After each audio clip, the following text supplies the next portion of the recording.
మీద తీవ్ర దాడులకి కారణమైనటువంటి సంబాల్ ఉదంతం దగ్గర నుంచి యోగి ఆదిత్యనాథ్ సర్కార్ అక్కడ దృష్టి సారిస్తే కీలకమైనటువంటి విషయాలు బయటపడ్డాయి.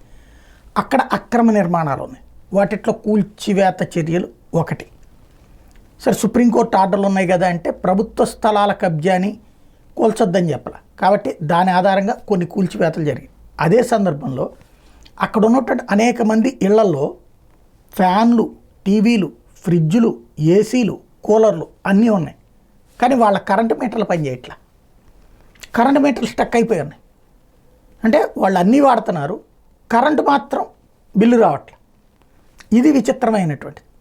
తాజాగా ప్రత్యేకించి విద్యుత్ శాఖ ఇంజనీర్ల ద్వారా ఇప్పుడు ఎలా చేశారు వీళ్ళు అన్నటువంటి దాన్ని వెరిఫై చేపిస్తే స్థానికంగా ఉన్నటువంటి అదే సామాజిక వర్గానికి సంబంధించినటువంటి వాళ్ళే అక్కడ ఎంప్లాయీస్గా పెట్టబడ్డారట, అవుట్సోర్సింగ్ ఎంప్లాయీస్గా. వాళ్ళకి సంబంధించినటువంటి మీటర్లన్నింటినీ స్ట్రక్ చేసేశారు.